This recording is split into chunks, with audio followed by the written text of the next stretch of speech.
I have rights to access this lake. That's what HOA President Karen Whitfield screamed at my private lake gate when I refused to give her the access code. See, my property came with exclusive gate access to the community boat launch.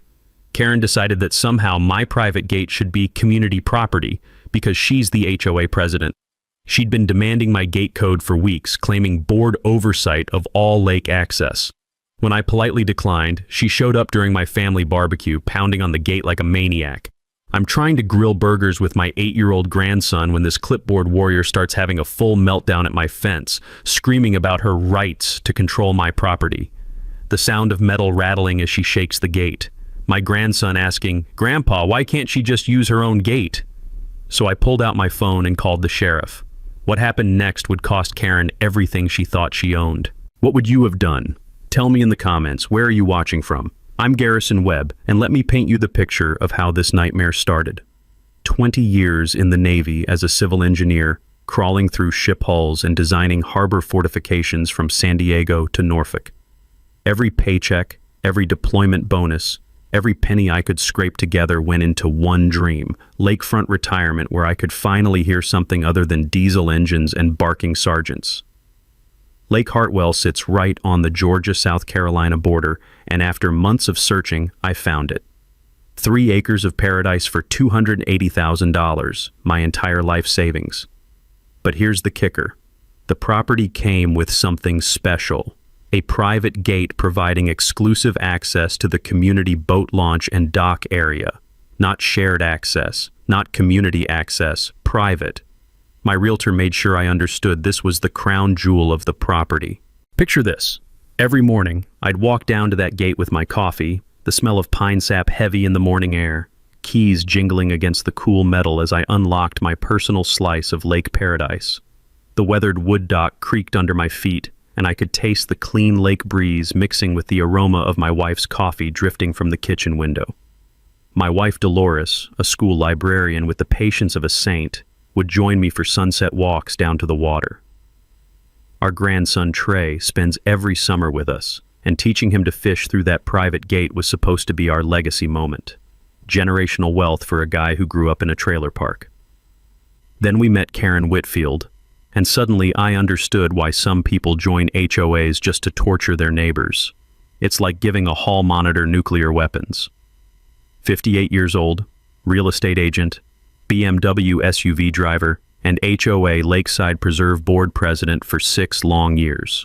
Moved down from California with a mission to improve community standards, which apparently meant turning a peaceful lake community into her personal fiefdom.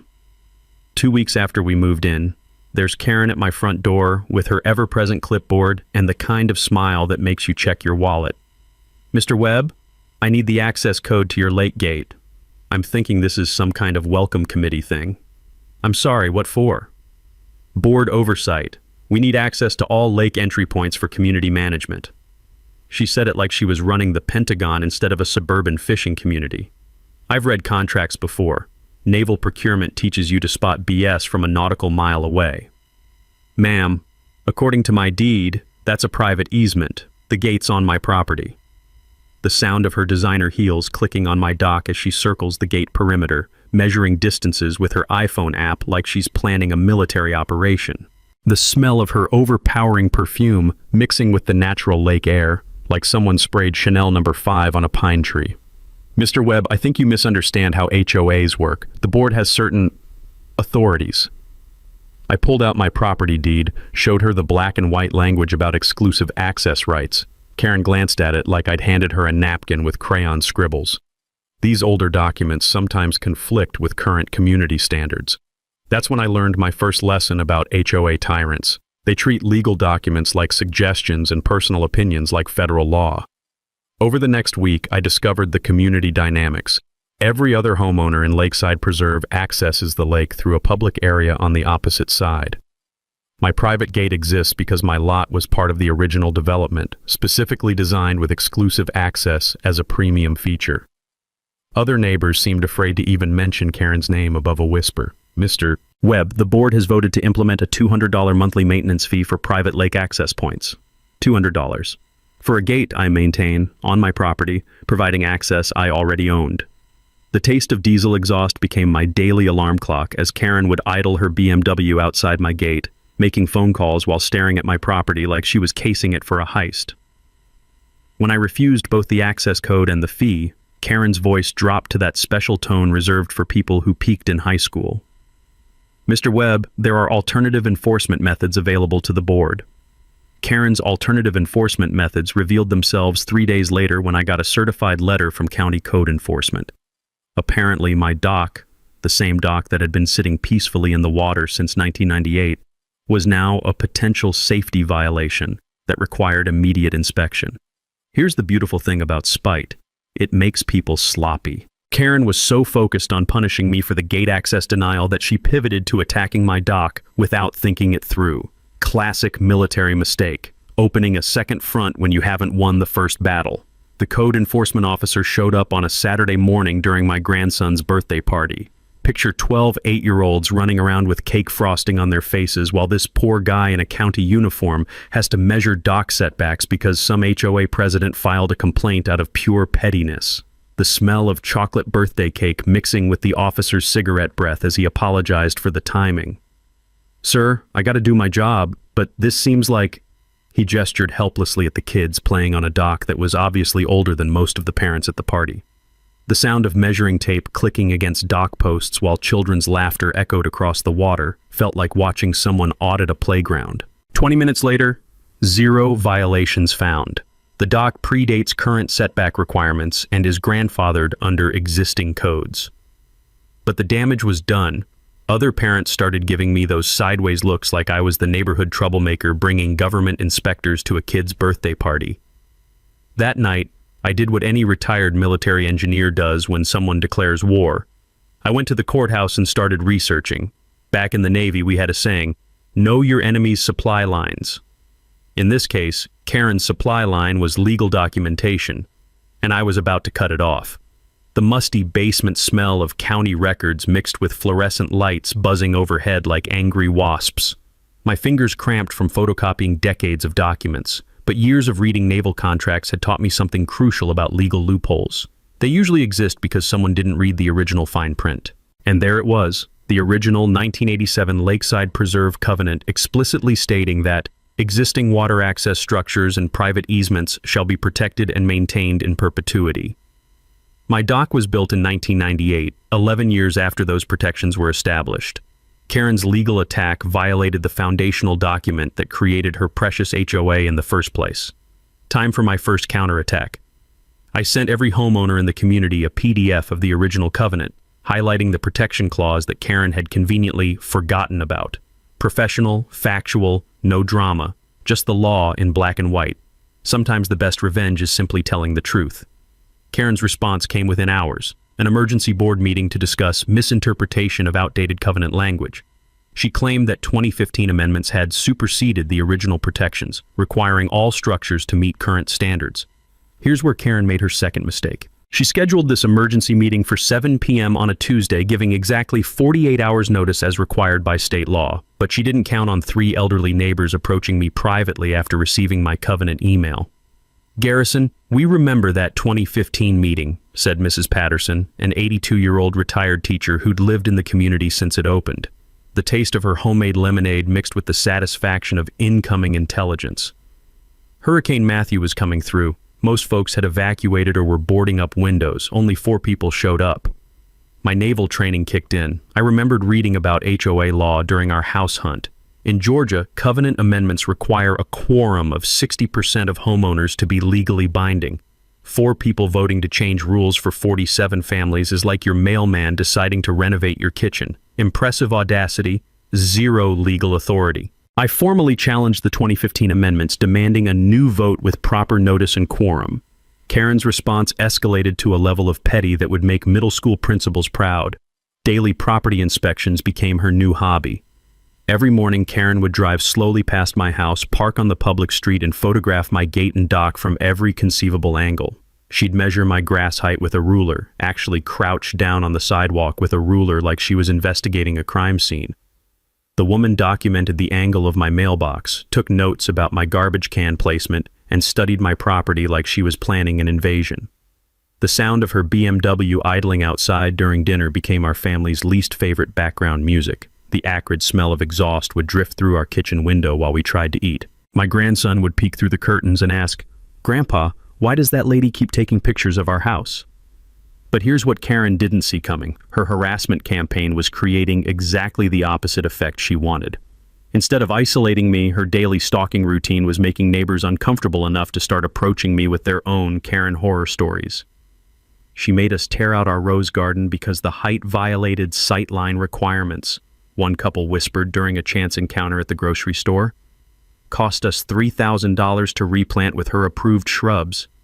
She forced the Hendersons to move when they couldn't afford her pool depth corrections, another neighbor revealed while walking her dog past my gate. $30,000 in legal fees before they gave up and sold. That's when I realized this woman hadn't just declared war on me. She'd been systematically terrorizing an entire community for years. The difference was, I'd spent 2 decades dealing with people who had real authority, not clipboard dictators drunk on imaginary power. Karen's next move proved she'd learned nothing from our first skirmish. Instead of backing down, she doubled down with the legal equivalent of a nuclear option. A full lawsuit claiming my dock created a navigation hazard and my gate created exclusionary community access. $25,000 in legal fees, plus removal of both the gate lock and the dock. 2 fronts. She was now attacking both my gate rights and my dock rights simultaneously, like some suburban general who'd read half a military strategy book and decided to invade Russia in winter. The lawsuit papers arrived via process server while I was teaching my grandson to cast a fishing line. Because Karen has impeccable timing for maximum family disruption. The sound of legal documents rustling in the lake breeze while an 8-year-old asks, "Grandpa, what's that scary man want?" is a special kind of surreal. The smell of fresh lake air mixing with the musty odor of legal paper felt like someone had contaminated paradise with bureaucracy. This forced me to hire an attorney at $300 an hour. Meanwhile, Karen's husband's law firm buddy was representing the HOA pro bono, which I later discovered meant billing the HOA at $500 an hour while calling it free legal services. It's like getting a free car that costs twice as much because someone else is paying. The discovery process became Karen's new torture method. Her attorney demanded 20 years of documentation, every receipt, permit application, bank statement, and probably my grandson's finger paintings related to the property. I spent weekends organizing boxes of paperwork like I was preparing for a military tribunal over a fishing dock. The taste of document dust mixed with frustration became my weekend flavor profile. But Karen wasn't content with legal warfare. She launched a community smear campaign that would make political operatives jealous. Suddenly, I was the unstable veteran who hoards lake access and threatens neighbors with his military background. The woman had transformed my Navy service, something I was proud of, into a weapon against my own character. The smell of paranoia started permeating neighborhood interactions. People who used to wave from their driveways now avoided eye contact like I was carrying a contagious disease. Karen had poisoned the community well, and I was the designated villain in her suburban drama. That's when I decided to do some reconnaissance of my own. 20 years of security clearances teaches you how to research people properly, and I used those skills to dig into Karen's background. My old Navy buddy runs background checks for a security company, and what we found over beers and barbecue made my legal problems seem like parking tickets. Karen Whitfield had fled California after HOA embezzlement allegations.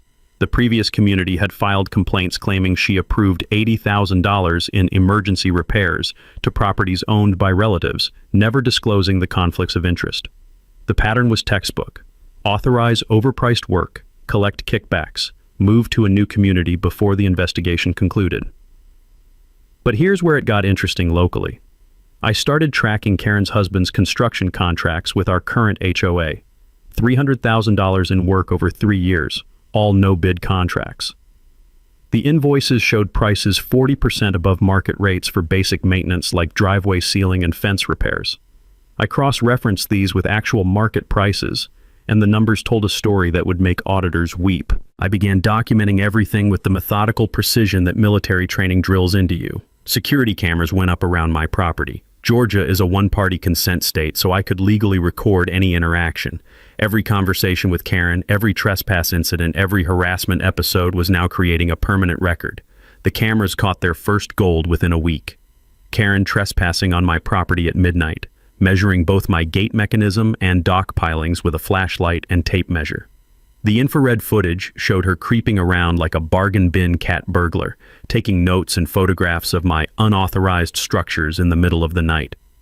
The crunch of gravel under her feet was clearly audible as she skulked around my dock like some kind of suburban spy. My attorney explained that trespassing evidence could flip the entire lawsuit dynamic. Instead of playing defense against Karen's attacks, we now had grounds for a restraining order and countercharges. Sometimes the best military strategy is letting your enemy overextend themselves until they're vulnerable, and Karen was about to learn that lesson the hard way. Karen's community pressure campaign intensified as her legal position weakened. She organized a petition demanding I share lake access for community harmony, essentially asking neighbors to vote away my property rights because she couldn't steal them legally. But here's the twist Karen didn't see coming. Her harassment had created exactly the opposite effect she wanted. 2 homeowners not only refused to sign her petition but privately approached me with explosive information. She made us replace our perfectly good driveway last year, one couple revealed. $15,000 for community standards compliance. Her husband's company did the work at twice the quoted price, and when we questioned it, she threatened to fine us for non-compliance. When I requested HOA financial records, which state law guarantees as my homeowner right, Karen demanded a $500 administrative fee. This woman was so used to being a small-town dictator that she'd forgotten homeowners have actual legal rights. And charging fees to access financial records is a misdemeanor offense that automatically triggers board removal procedures. Karen had just handed me the keys to her own destruction. Karen's desperation reached new heights when she proposed a special assessment that would make even the most patient homeowner consider arson. $2,000 per year, per household, to hire a private security company that would monitor all lake access points and enforce water usage regulations. Translation, she wanted every family to pay for armed guards to control my private gate because she couldn't steal the access code legally. The woman was essentially proposing to tax the entire community for her personal vendetta. It's like your neighbor demanding everyone chip in for a tank because you won't let them borrow your lawnmower. The financial hostage situation was brilliant in its evil simplicity. Vote against the security assessment and Karen would paint you as anti-safety. Vote for it, and you're funding her private army to harass the guy with the fishing dock. The smell of coercion hung over the community like diesel exhaust on a hot summer day. But Karen's intimidation campaign was expanding beyond financial warfare. Her allies, and yes, she had developed a small cult of clipboard followers, started parking near my driveway during school pickup times, making my wife Dolores uncomfortable driving past their little surveillance party. The sound of car doors slamming and hushed conversations every afternoon at 3:15 p.m. became our new normal, like living next to a very boring spy operation. The psychological pressure escalated when Karen filed a police report claiming I stalked her at the grocery store. The incident: we happened to shop on the same Saturday morning, and I had the audacity to exist in the produce section while she was buying organic kale. The officer who came to investigate this crime against humanity looked embarrassed to even be there. "Sir, I gotta follow up on all reports, but..." He gestured helplessly at his notepad. "She claims you followed her from the lettuce to the tomatoes with threatening intent."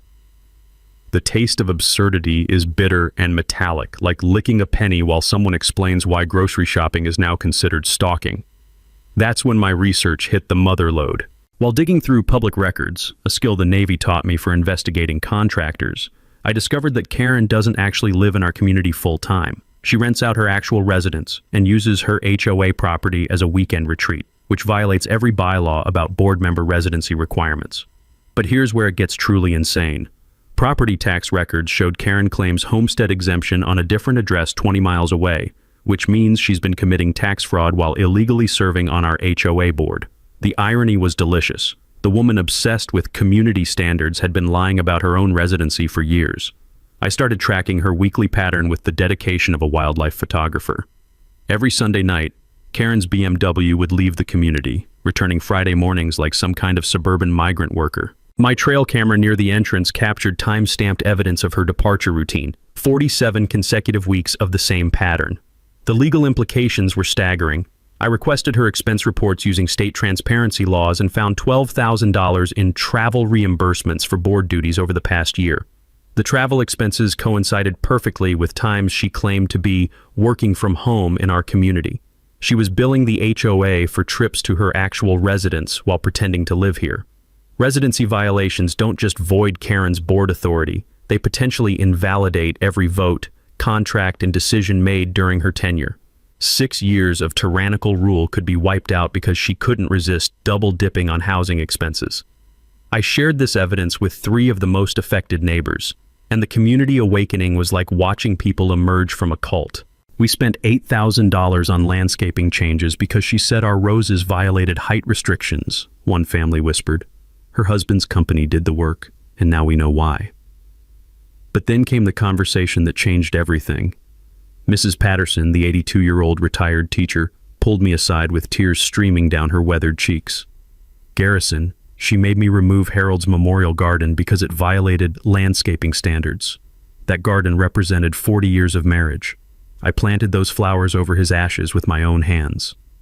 The smell of Mrs. Patterson's lavender perfume mixing with her tears as she described how Karen destroyed something sacred hit me like a physical blow.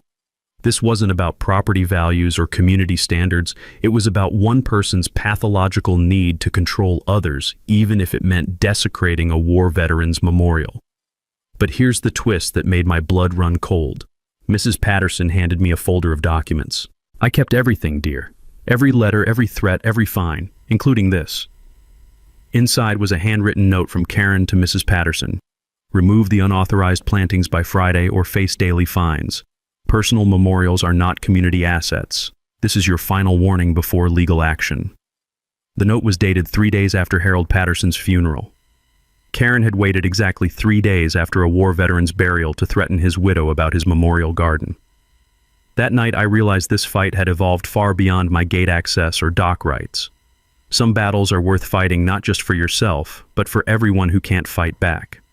And sometimes evil is so pure that it demands complete destruction. The crunch of gravel under my boots as I walked to my gate at sunset reminded me that this war was about to enter its final phase. That folder from Mrs. Patterson became the Rosetta Stone that decoded 6 years of Karen's criminal empire. But it wasn't just the heartless memorial garden letter that made my hands shake as I read it. Tucked inside were photocopies of original HOA documents that this retired teacher had meticulously preserved since the community's founding. The smell of old paper and fading ink filled my kitchen as I spread out documents that would change everything. The original developer's master plan from 1987 contained language that made my legal problems disappear like morning fog. Private easement gates and existing water access structures shall be protected and maintained in perpetuity as primary selling features of lakefront properties. My gate access and dock protection weren't just grandfathered in. They were the foundational selling points that created property values for the entire development. Every legal action Karen had taken violated the basic contract that established our HOA's existence. It's like suing someone for owning the house you sold them, then claiming you never intended to sell it in the first place. But Mrs. Patterson's archive revealed something that made the insurance investigator in me wake up and pay attention.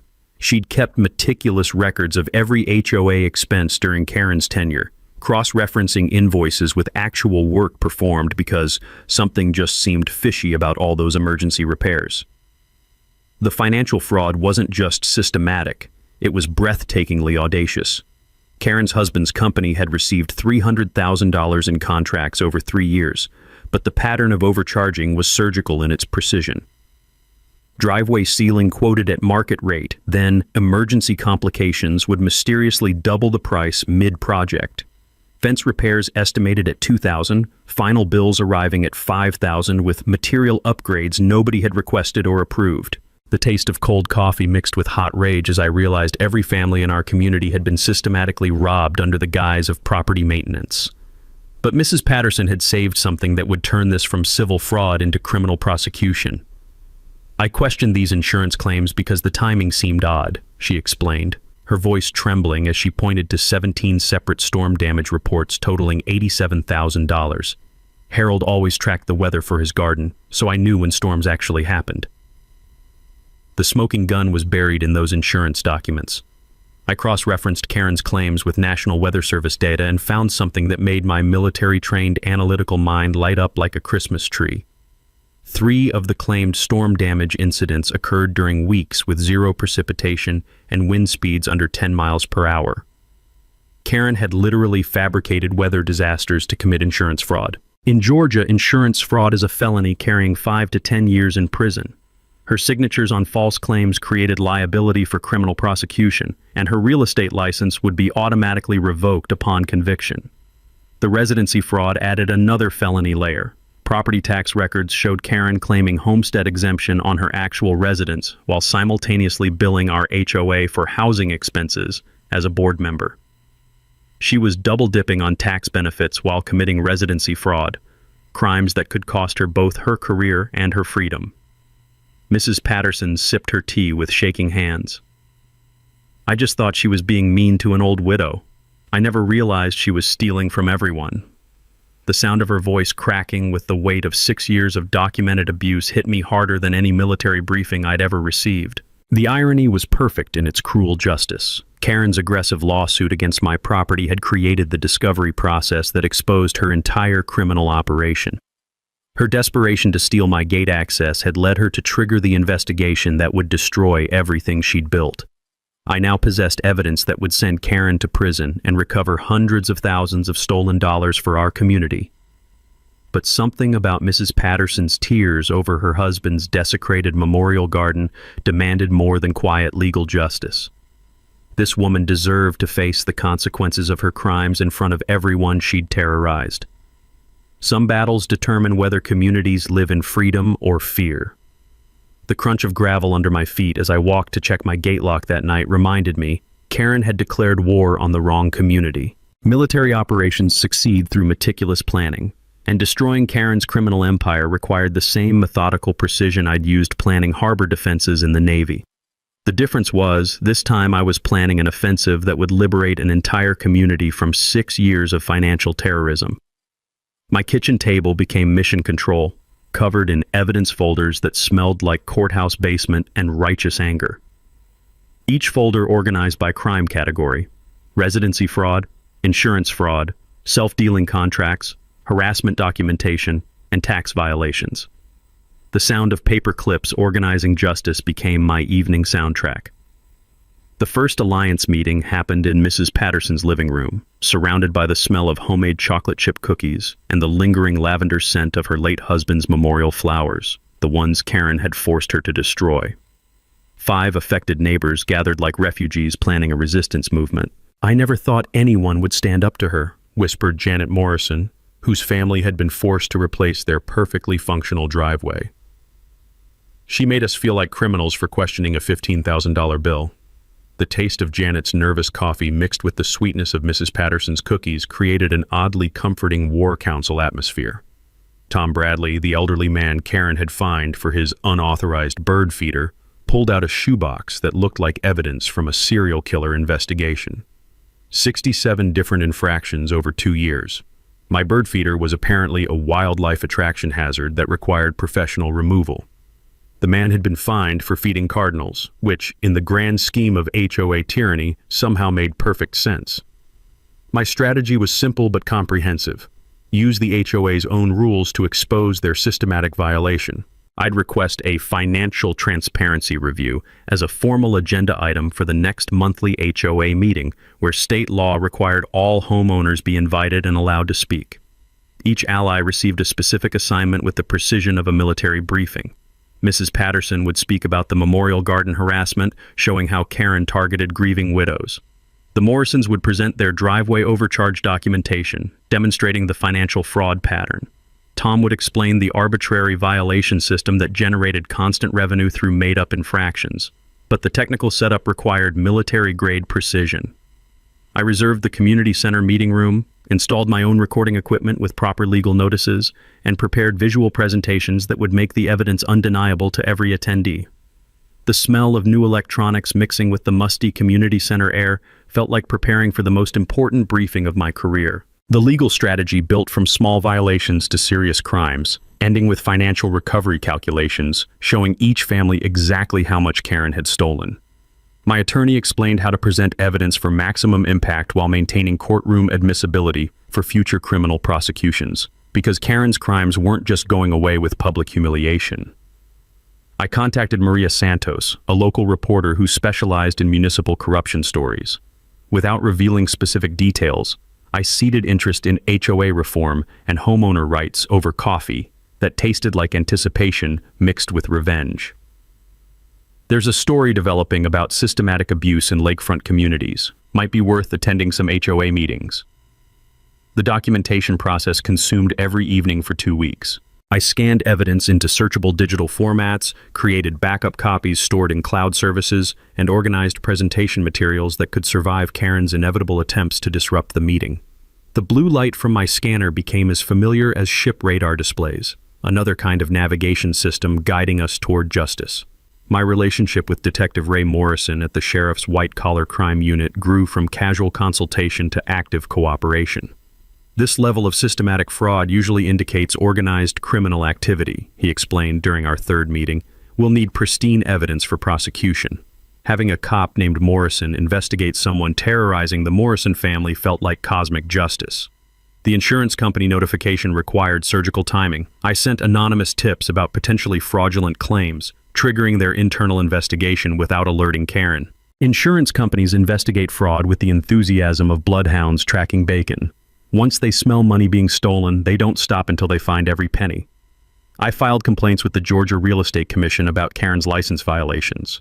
The residency fraud and fiduciary violations created multiple pressure points that would activate automatically, regardless of our meeting outcome. The community newsletter became an unexpected weapon. My guest editorial, about homeowner rights, educated residents about financial transparency and board accountability without revealing our planned exposure. Knowledge is power, but surprise knowledge is devastation. But the most important preparation was psychological. I anticipated Karen's desperate counterattacks, character assassination, legal threats, attempts to cancel the meeting. Every disruption scenario received a prepared response that kept focus on documented facts rather than personal conflicts.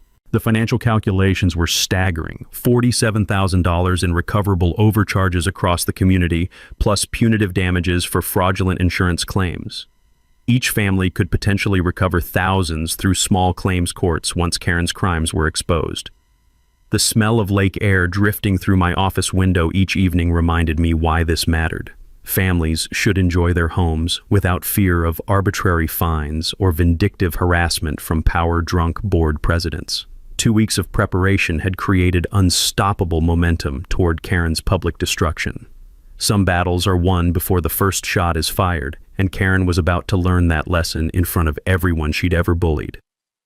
Karen's desperation reached nuclear levels when she called an emergency HOA meeting, claiming I had created a hostile environment that threatened property values and community safety. The timing was perfect, exactly 1 week before my planned financial transparency presentation. She was trying to preemptively destroy me before I could destroy her. Her email blast to all homeowners read like a manifesto from someone whose clipboard had achieved sentience and declared war on democracy. Garrison Webb's litigious and confrontational behavior has created an atmosphere of fear that threatens our community's peaceful character and may result in insurance cancellations affecting all property values. Litigious. The woman who'd filed 17 fraudulent insurance claims was calling me litigious for requesting financial records that state law guaranteed as my homeowner right. It's like Ted Bundy calling someone else antisocial. But Karen's smear campaign escalated beyond community emails.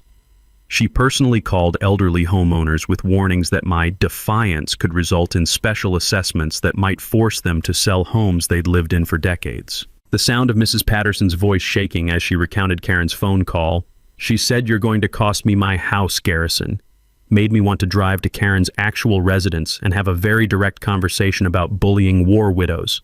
Her husband joined the intimidation campaign by driving past supporters' homes multiple times daily, photographing properties from his truck window like some bargain basement private investigator. The crunch of gravel as his pickup circled the Morrisons' driveway became so frequent their dog started barking at the sound of any approaching vehicle. The smell of diesel exhaust lingered in their yard like a toxic calling card. Karen's surveillance expanded to following my family's daily routines. She'd park outside the grocery store, pharmacy, and restaurants where we shopped, taking notes about our activities like she was building a federal case against people buying milk and prescription medication. The woman had apparently confused HOA president with FBI surveillance specialist.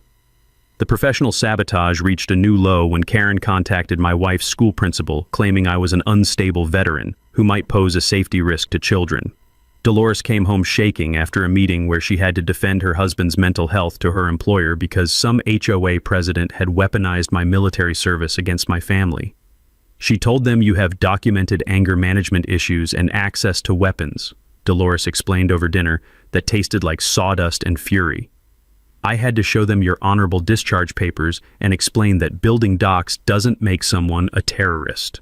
Karen's social media warfare created a private Facebook group called Concerned Lakeside Preserve Residents, where she posted selectively edited photos making my property look like a survivalist compound. My functional dock became unauthorized military-style fortification. My security cameras became surveillance equipment targeting neighbors. The woman had a talent for turning suburban normalcy into dystopian thriller material. The legal intimidation escalated when Karen filed a restraining order petition based on completely fabricated claims of threats and harassment. According to her sworn statement, I had aggressively approached her at various locations with threatening body language and made veiled references to military training. The truth: we'd accidentally encountered each other at the post office, grocery store, and bank, because we live in the same small town and use the same businesses like normal human beings. But in Karen's reality, existing while veteran apparently constituted criminal stalking. False police reports became Karen's new hobby. 3 separate noise complaints during my grandson's visits claimed loud military training exercises were disturbing the peace. The responding officers found an 8-year-old boy playing with water balloons and asked me privately if the woman filing reports might need mental health evaluation. But then Karen made a move so desperate it shocked even me. She attempted to convince the HOA secretary to delete all financial records older than 3 years to save storage space. When the secretary hesitated, Karen offered to handle the disposal personally to ensure proper document security. The secretary called me instead, her voice trembling with nervous energy. "Mr. Webb, this doesn't feel right. She's insisting we destroy records from before her husband started getting contracts. She keeps saying the old files are taking up unnecessary space." Document destruction during an active dispute isn't just suspicious, it's criminal obstruction that carries federal penalties. Karen was so panicked about my investigation that she was willing to commit additional felonies to cover up the original crimes. But here's the twist that made my jaw drop. The secretary revealed that Karen had been making these document destruction requests for weeks, ever since my original Covenant research started. She keeps calling about cleaning up old paperwork and asking which files you've requested copies of. Karen hadn't just been covering her tracks. She'd been actively monitoring my investigation and attempting to destroy evidence in real time. The taste of pure vindication mixed with the metallic flavor of adrenaline as I realized Karen had been in full panic mode for weeks, systematically trying to eliminate evidence of her crimes. This woman was so desperate to hide her corruption that she'd escalated from simple fraud to federal obstruction of justice. Every attempt to silence me had created additional criminal liability that would guarantee her prosecution. The hunter had become the hunted, and Karen was about to discover that cornered criminals make fatal mistakes.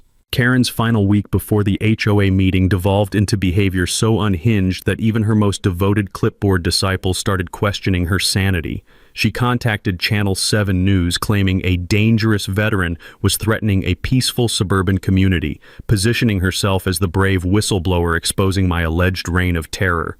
The interview footage was pure gold. Karen, sitting in her BMW wearing full makeup and a Lakeside Preserve Board President sash she'd apparently custom ordered, explained to bewildered reporter Maria Santos how my dock constituted a clear and present danger to community safety. "This man refuses to follow basic community standards," Karen declared with the solemnity of someone announcing nuclear war. "His military background makes him particularly resistant to civilian authority structures." The reporter's confused expression was priceless. "Ma'am, are you saying fishing docks are militaristic?" But Karen wasn't finished destroying her credibility. She reached out to County Commissioner Paul Hayes, who owed her favors from past real estate deals, requesting emergency code enforcement harassment targeting my property. The smell of corruption mixed with desperation as she leveraged political connections to weaponize government agencies against a private citizen. 3 different county inspectors showed up within 48 hours, each looking embarrassed to be investigating potential violations on a property that had already passed multiple inspections. The sound of measuring tapes and clipboards became my daily soundtrack as Karen's political allies conducted fishing expeditions for any possible violation. The financial warfare escalated when Karen filed liens against my property for unpaid HOA fines, totaling $3,700. Fines I'd never acknowledged because they violated state law. She was attempting to force foreclosure proceedings based on fabricated debts, essentially trying to steal my house through fraudulent paperwork. Her community petition drive reached cartoonish levels of manipulation. Karen orchestrated a campaign demanding my forced buyout at current market value minus community disruption costs to restore neighborhood harmony. The woman was literally trying to get neighbors to vote me out of my own property like some dystopian homeowner exile program. But Karen's husband took the sabotage into criminal territory when he accidentally damaged my gate mechanism during another compliance measurement visit. The sound of metal grinding against metal as my perfectly functioning gate suddenly required expensive repairs was too convenient to be coincidental. "Looks like normal wear and tear," he shrugged after his socket wrench had mysteriously stripped the locking mechanism. "These older gates need regular maintenance." The legal system abuse reached peak absurdity when Karen filed multiple frivolous court motions designed to exhaust my legal budget through sheer volume. Motion to compel discovery, motion to dismiss counterclaims, motion for emergency injunction, motion for sanctions. The taste of legal fees mixed with mounting fury as my attorney's bills climbed toward 5 figures for defending against baseless harassment. Karen's character assassination campaign expanded to attacking my military service with lies so outrageous they bordered on libel. She spread rumors that I'd been discharged for mental health issues and violent incidents, easily disproven claims that nonetheless poisoned community perception among people who didn't know me personally. The employment targeting became personal when Karen contacted potential employers as Dolores applied for library director positions in neighboring counties. "I feel obligated to warn you about the Webb family's litigious tendencies and community disruption patterns," she told hiring committees, sabotaging my wife's career opportunities because she couldn't destroy mine directly. Karen's insurance fraud escalated to breathtaking audacity when she submitted a false claim alleging my gate had damaged community property during a supposed malfunction, requesting $15,000 for emergency repairs to a sidewalk that showed 0 damage. But here's where Karen's desperation created the most beautiful irony. Her escalating behavior was generating perfect evidence for my upcoming presentation. Every illegal action, every false claim, every harassment incident was documented on security cameras, recorded phone calls, and sworn witness statements. The witness intimidation reached its peak when Karen privately threatened neighbors who'd expressed support for my position. "Your property will be next for violations if you don't stay neutral," she warned families who'd experienced their own Karen abuse. The smell of fear permeated community interactions as people realized speaking up against Karen could make them targets. But then came Karen's most desperate gambit. She offered to withdraw all legal actions if I signed a non-disclosure agreement and moved within 60 days. The proposed settlement included a clause preventing me from discussing HOA matters with media, residents, or government agencies. She was literally offering to stop committing crimes against me if I agreed to stay silent about the crimes she'd already committed against everyone else. It's like a serial killer offering to stop murdering people if the witnesses promise not to call police about the previous murders. The NDA proposal revealed Karen's true panic level. She knew my investigation had uncovered evidence that could destroy her, and she was willing to offer anything to prevent public exposure. But here's the final twist that sealed Karen's fate. My trail camera captured her husband vandalizing my security cameras at 2 a.m., spray painting "Move" on my mailbox in letters large enough to be seen from space. The infrared footage showed both their faces clearly as they committed federal crimes on my property while thinking they were eliminating evidence. Karen's escalating desperation had led her to commit crimes that would guarantee criminal prosecution, regardless of how the HOA meeting went. Every attempt to silence me had created additional evidence that made her destruction inevitable. The final battle was 48 hours away, and Karen had already lost. Meeting night arrived with the electricity of a summer thunderstorm. The community center parking lot was packed with more cars than I'd seen since the 4th of July festival. 47 families, local reporter Maria Santos with her camera crew, and, thanks to Karen's own disturbance call, Sheriff's Deputy Marcus Johnson responding to her preemptive complaint about potential community disruption. The smell of nervous energy mixed with the community center's perpetual coffee and floor wax aroma as residents filed in. Some faces showed curiosity, others anxiety, and a few displayed the grim determination of people who'd been financially abused for too long. Karen arrived fashionably late in full battle regalia, power suit, clipboard fortress, and 3 allied board members flanking her like discount Secret Service agents. The sound of her heels clicking across the linoleum announced her entrance with the authority of someone who still believed she controlled the narrative. "Thank you all for attending this critical community meeting," Karen began, positioning herself at the podium like a general addressing troops. "Tonight, we address the hostile environment created by certain residents who refuse to respect community standards and threaten our property values through litigious behavior." She launched into a presentation that would have impressed Joseph Goebbels with its creative relationship to truth. According to Karen's version of reality, my requests for financial transparency had destabilized community harmony, my legal challenges were frivolous harassment, and my security cameras constituted surveillance intimidation of neighbors. The visual aids were spectacular fiction. Photos of my property edited to look ominous, charts showing legal costs that blamed me for expenses generated by Karen's own harassment campaign, and testimonials from concerned residents who happened to be her 3 remaining allies. Mr. Webb's military background has created an aggressive atmosphere incompatible with peaceful family living, Karen declared with the solemnity of someone diagnosing cancer. For the safety and stability of our community, the board recommends immediate action to address this ongoing disruption. That's when I requested the floor for my financial transparency report as a legally entitled homeowner. The taste of anticipation mixed with righteous fury as I approached the podium with my evidence folders. "Thank you, Mrs. Whitfield, for that creative presentation," I began, savoring the brief flicker of uncertainty in her eyes. "Now let me show everyone the real numbers behind community finances over the past 6 years." The large screen display lit up with Karen's husband's invoices compared to market rate pricing. $300,000 in overcharges visible to the entire room in fonts large enough for elderly residents to read without glasses. Gasps rippled through the audience as families recognized their own projects listed at inflated prices. The Henderson's driveway ceiling, market rate $1,200, actual charge $4,000. The Patterson garden replanting, market rate $800, actual charge $3,000. Karen's face began shifting through shades of red that don't exist in nature. "Those numbers are taken out of context. Let me provide context," I continued, advancing to the residency fraud evidence. "According to property tax records, Mrs. Whitfield doesn't actually live in our community.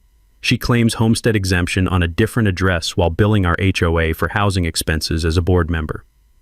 The time-lapse photos played on screen, Karen's BMW leaving every Sunday night, returning Friday mornings, 47 consecutive weeks. Deputy Johnson leaned forward in his chair, suddenly very interested in what constituted criminal tax fraud. "But wait, there's more," I announced with the enthusiasm of a game show host revealing the grand prize. The insurance fraud evidence hit the screen. 17 false claims totaling $87,000, 3 of them filed during weeks with 0 weather events. Mrs. Patterson stood up, tears streaming down her face. "She made me destroy Harold's memorial garden 3 days after his funeral, called it an unauthorized decoration, and threatened daily fines if I didn't comply." The room erupted in angry murmurs as other families shared their Karen horror stories. The Morrison family's forced driveway replacement, Tom Bradley's bird feeder violations, the Henderson family's pool depth corrections that cost them $30,000 before they moved away in defeat. Karen attempted damage control with increasingly desperate interruptions. "This is all taken out of context. These people are ungrateful for the improvements I've brought to our community." That's when I played the recorded phone call where Karen admitted to insurance fraud and asked me to become an accomplice. Her own voice filled the room. "If you support the claim, we could both benefit financially from the storm damage assessment." The silence that followed was deafening. 47 families staring at their HOA president as her recorded confession played through speakers that amplified every word of admitted criminal conspiracy. Deputy Johnson stood up, hand moving toward his handcuffs. "Ma'am, I think we need to discuss this recording and several other matters outside." Karen's final meltdown was spectacular. "You're all ungrateful. I've dedicated 6 years to improving this community. You people don't deserve the leadership I provided." She lunged toward my evidence table, attempting to grab financial documents before Deputy Johnson restrained her. The sound of papers scattering and Karen screaming about conspiracies while being escorted from the building provided the perfect soundtrack for her empire's collapse. Maria Santos captured every moment on camera for the evening news broadcast that would make Karen's crimes regional headlines. The emergency board vote was unanimous. Karen removed from all positions, immediate forensic audit authorized, criminal referrals approved. Justice tastes like victory mixed with the satisfaction of community liberation. The aftermath of Karen's public destruction unfolded like watching a controlled demolition in slow motion. Within 2 weeks, she'd moved out of the community entirely, avoiding felony prosecution only by agreeing to pay full restitution plus community service. Though her real estate license was permanently revoked, and her husband's construction company faced civil penalties that effectively ended their local operations. The financial recovery exceeded everyone's expectations. The insurance company covered $180,000 in fraudulent claims, while our civil lawsuit against Karen's husband recovered an additional $120,000 in overcharges. Suddenly, families who'd been financially terrorized for years were receiving checks that covered their stolen money plus punitive damages.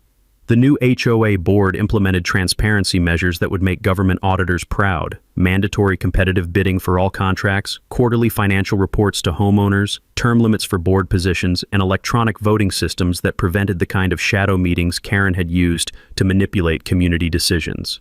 My gate access and dock were officially recognized as protected community heritage assets in the updated covenant language, ensuring no future board president could weaponize property rights against homeowners. The irony was delicious. Karen's attack on my property had resulted in stronger legal protections for everyone. Mrs. Patterson rebuilt Harold's Memorial Garden with community volunteer help, creating the most beautiful tribute space on the lake. The smell of roses and lavender now marks the spot where Karen once demanded destruction, transformed into a symbol of healing and remembrance. The garden's dedication ceremony drew families from neighboring communities who'd heard about our victory over HOA tyranny. The legal precedent our case established became a model for homeowner rights advocacy throughout Georgia. Property attorneys now reference Webb v. Lakeside Preserve when fighting HOA corruption, and my documentation methods have been incorporated into state guidelines for investigating financial fraud in community associations. Karen's professional consequences extended beyond our community. The Georgia Real Estate Commission used her case to strengthen licensing requirements and fiduciary oversight, while insurance companies implemented new fraud detection systems specifically designed to identify the kind of systematic abuse Karen had perpetrated. But the most satisfying outcome was the community scholarship fund we established using recovered fraud money. The Lakeside Preserve Community Scholarship provides annual funding for local students studying engineering, law, or public service, turning Karen's stolen money into opportunities for young people to build careers protecting others from similar abuse. Property values actually increased after Karen's removal, as real estate agents began promoting our community as corruption-free governance with transparent financial management. The marketing practically writes itself: live where accountability matters and HOA boards serve homeowners, not themselves. My educational outreach evolved into a website documenting HOA accountability tactics that helps homeowners nationwide fight similar corruption. The response has been overwhelming. Families from Alaska to Florida sharing their own Karen horror stories and using our evidence-gathering methods to expose financial abuse in their communities. Dolores not only got the library director position in the next county, but was actively recruited because her experience dealing with HOA harassment demonstrated grace under pressure and commitment to community service. Karen's attempt to destroy my wife's career actually enhanced her professional reputation. The most important lesson came from my grandson Trey, who learned about integrity, legal systems, and documentation importance through watching his grandfather fight corruption with facts rather than violence. "Grandpa, you used papers to beat the mean lady," he observed with 8-year-old clarity that cut straight to the heart of the matter. Our annual HOA Transparency Day Festival has become a regional celebration of accountable governance, featuring barbecue at my famous dock, educational workshops about homeowner rights, and presentations by attorneys specializing in community association law. The taste of perfectly grilled burgers mixed with the satisfaction of community healing makes for the best kind of victory meal. The conservation project we funded with remaining recovered money created a nature preserve around the lake that protects water quality for future generations, ensuring families can enjoy the same peaceful lake access that started this whole battle. Regional impact extended to Georgia HOA reform legislation requiring mandatory financial audits, residency verification for board members, and a homeowner bill of rights that prevents the kind of systematic abuse Karen had perfected. As I sit on my dock at sunset, grandson fishing beside me, I know we preserved this place for future generations, who'll never know how close they came to losing their freedom to clipboard tyrants and financial predators. The crunch of gravel under visitors' feet as families walk to Mrs. Patterson's memorial garden reminds me that some battles are worth fighting not just for yourself, but for everyone who can't fight back.